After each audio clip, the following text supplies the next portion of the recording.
27 Dresses is a movie whose screenwriter gained my sympathy once I started to learn more about the movie. Because to be honest, I just didn't really care about it by the time the credits started rolling. The movie had the makings of a classic but was unfortunately altered by the studio to become streamlined, undercutting its full potential. If you didn't know, 27 Dresses is a 2008 rom-com that has continued to become a fan favorite over the years. The movie follows Jane, a personal assistant and secret lover to her boss, Mr. George who... Wait, who is that? I recognize his voice, but who is it? Edward Burns? Who the heck is Edward Burns? Oh man, this is gonna bug me. That's why I love you. Anyways, she loves him and he loves someone else, and right when jealousy is about to set in, our Lord in heaven sends her none other than perfect specimen James Marsden. And she doesn't like him, but then they're forced to spend time together, and then the movie kind of plays out how you expect it to. That's one of the big issues I, along with the majority of the audience, have with the movie. 7 Dresses. How was it? Awesome. I liked it.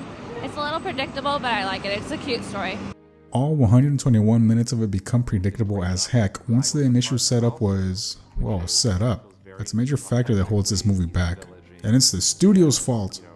Spoilers, the ending is not what the writer wanted. She wanted the movie to end with Jane getting some self-respect and finally being ready to be on her own. So how do we go from that to this? Well... But 27 Dresses was like one of the last ones out the door. It sort of like was one of the last popular, high concept, somewhat synthetic romantic comedy. And I had been trying to write away from those for a long time. Those really predictable ones. I had been trying to write away from them, and they would sort of get snapped back into that shape in the development process.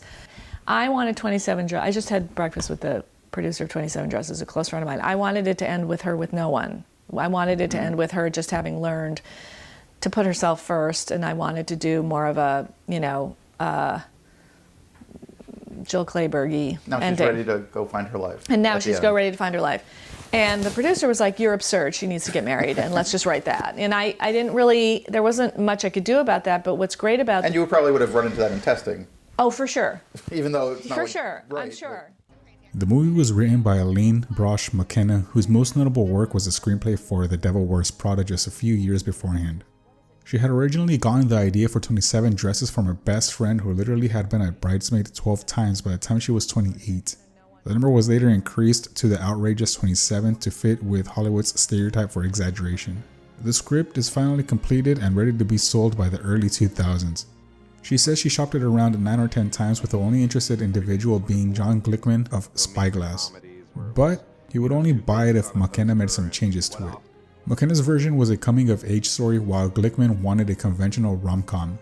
Due to this stipulation, McKenna says that notes were being passed back and forth for years in order to meet the demands. Unfortunately, this meant that each note made the original version more and more unrecognizable.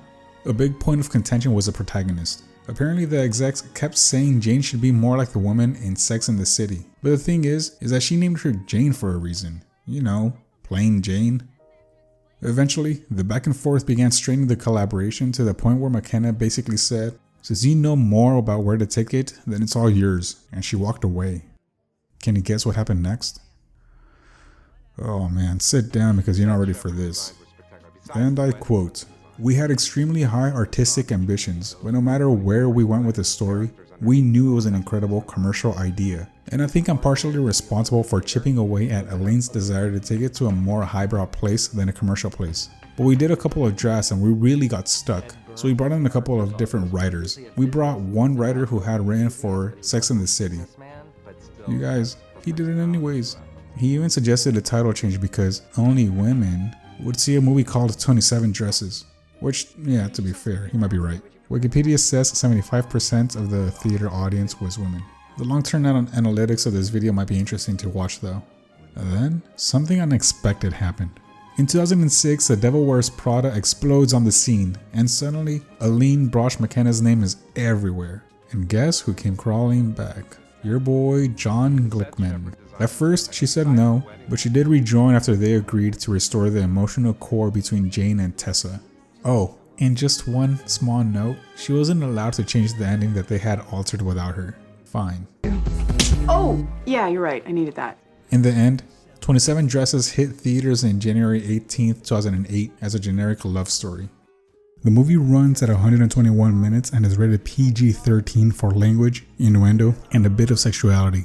The movie had a budget of $30 million and opened with just over $23 million, landing second place at the box office right behind Cloverfield and ahead of The Bucket List.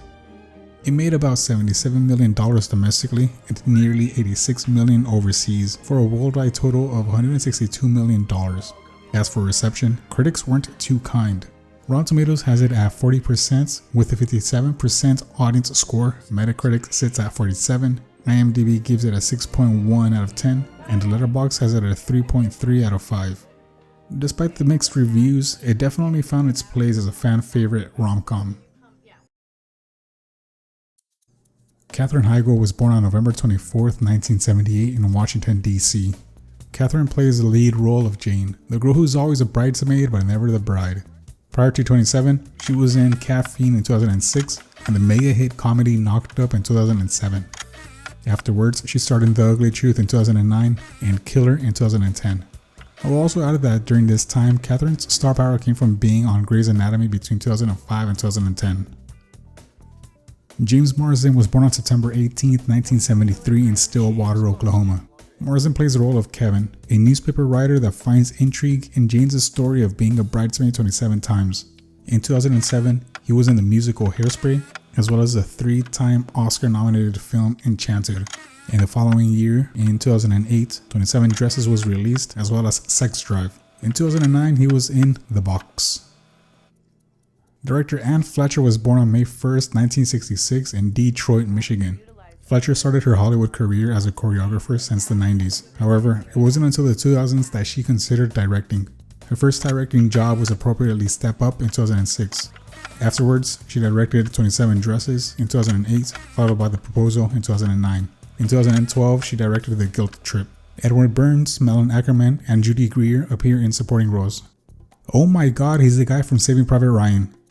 I swear, I hope Mama Ryan's real fucking happy knowing that little Jimmy's life is a little bit more important than 2 of our guys.